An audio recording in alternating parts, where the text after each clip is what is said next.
What's good, y'all? This is Coach Wright, and this is another episode of the Huddle University podcast. I'm happy to be here.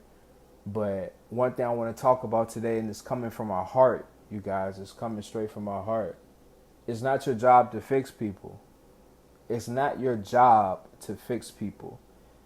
I am a culprit. I am the main person in this area that would say this, right? But I'm not gonna lie, sometimes I have a hard time practicing it.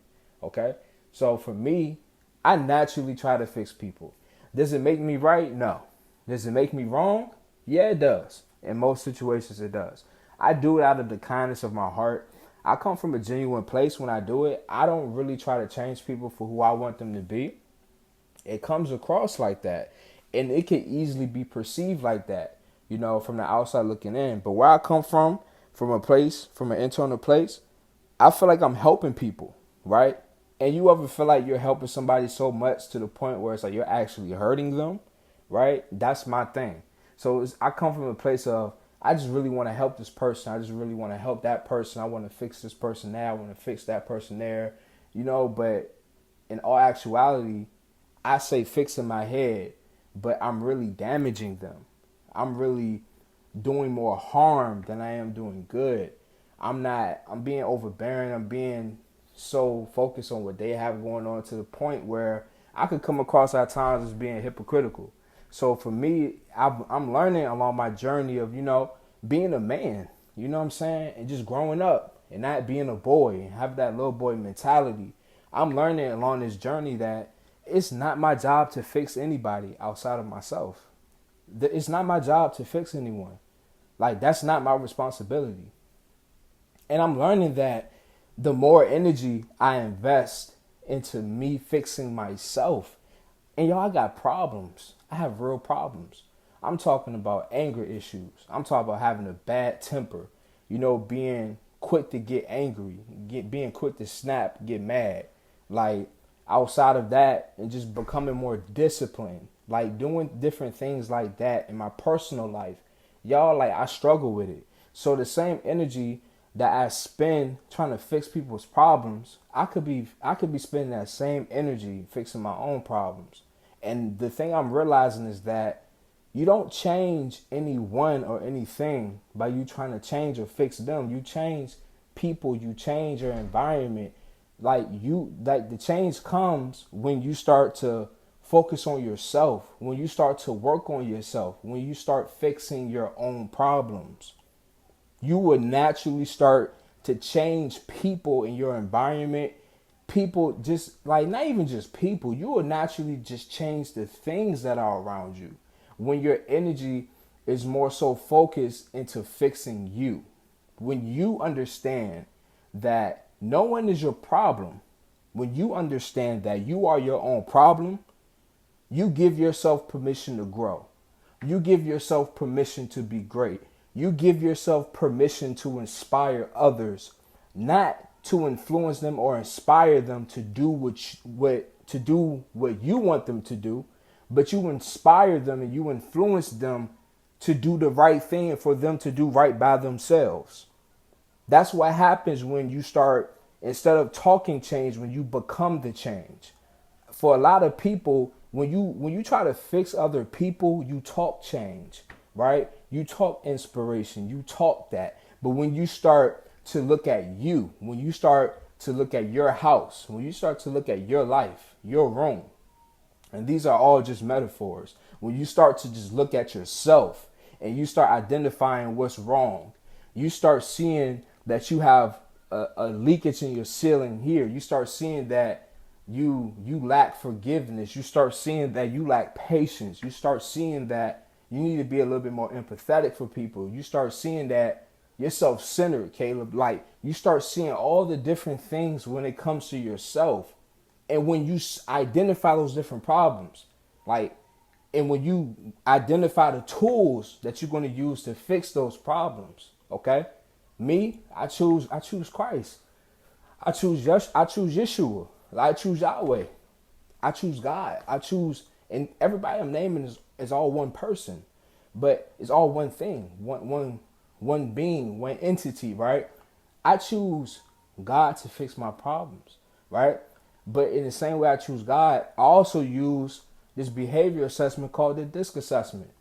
I choose that to help me understand a little bit more in terms of how I behave, the things I do, and what's my personal preference. I use those different tools, right? And listen, y'all, I use those different tools to fix myself because it's fixing myself is my responsibility. It does not belong to any other person. It does not belong to no one. Fixing myself is Caleb's job. Caleb fixing Caleb is Caleb's job. It does not belong to my girlfriend. It does not belong to my mom and dad. It does not matter what they say. It does not matter what they do. It does not matter what my best friend, or my sister, or my cousins, or it does not matter what anybody else does or has to say about Caleb.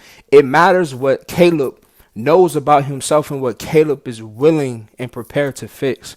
Now, for a lot of us, we are more prepared to fix other people than we are to fix ourselves, because the real work is not in you cleaning someone else's house. The real work is in you cleaning your own, and to do it every single day, and to make sure that there are no dust, that there aren't any dust in your room, or everything is polished and everything is situated the way that's supposed to be. That's what true change really comes from. That's when growth really happens. It's in those defining moments where you start to look within opposed to you looking from an external perspective. That's when things start to change, and that's when things will start changing in your life. So if you guys take anything from me, if you take anything from me right now, I need you to look at yourself. I need you to realize that you are the change. I need you to become the change. I need you to realize that you have to fix you. You have to look within. You have to identify where you fall short. And we all fall short somewhere. But what's your response once you identify you falling short in this area?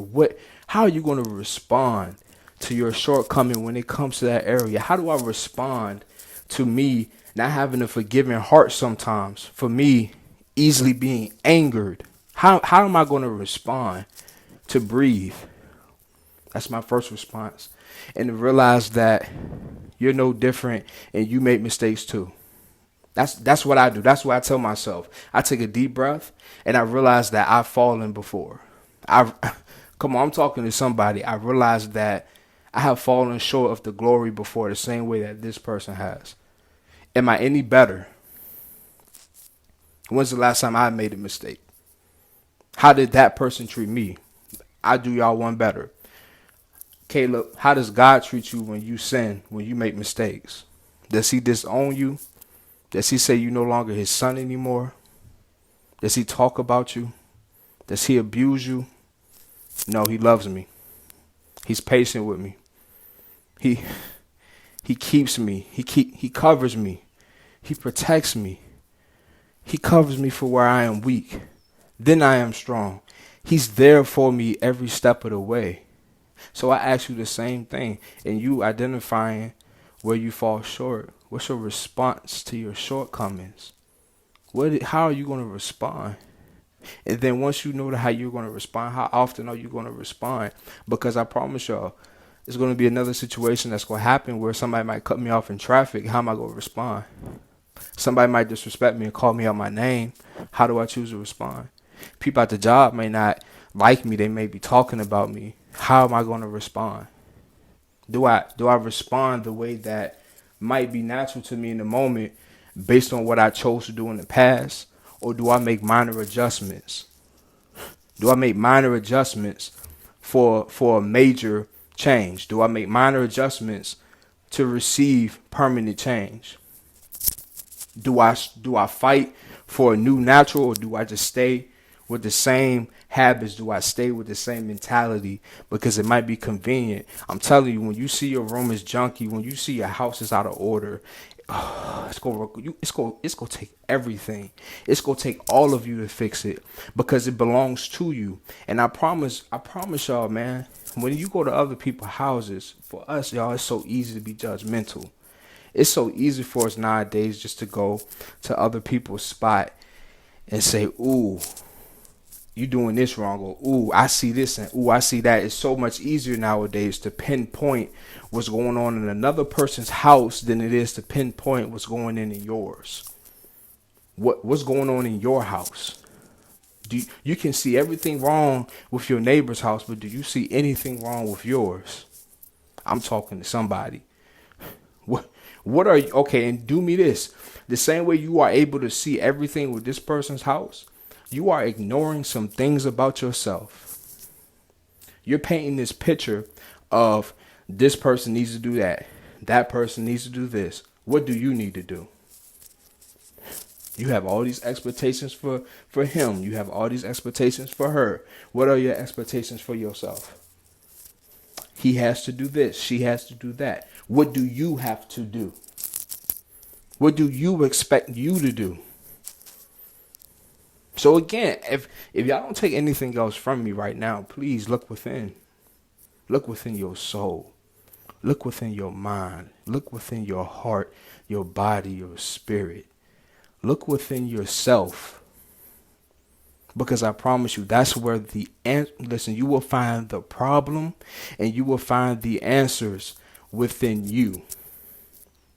You will find the problem and you will find the solution within yourself. But in you taking this journey and you taking this walk, you're going to be addressing things, right? You might be addressing generational curses. You might be addressing like problems that your mom and dad might have had. You might be addressing like some real issues. But you have to ask yourself, are you willing to do what it's going to take to solve it? And if you do solve it, who is going to benefit from it? If you don't, if you choose to ignore it, who is that going to hurt? If I choose to ignore this issue, who am I going to hurt? It might not be today. It might not be tomorrow. But if I choose to ignore this problem today, who will I hurt in the future? Being a blessing, being a curse, is a choice. Going through pain, going through trials and tribulations, it's a choice. If there is no enemy inside of you, if there is no enemy from within, there can be no enemy that exists outside of you. There can be no enemy. If you are not your own enemy, for a house divided against itself will fall. I'm asking everybody to stand by working on you, by fixing you, by dealing with your problems. I need you to stand. Stand right now. Stand. I promise you, by you choosing to stand now, you'll be able to save so many other people from falling later. But in order to save anyone, you got to first save yourself.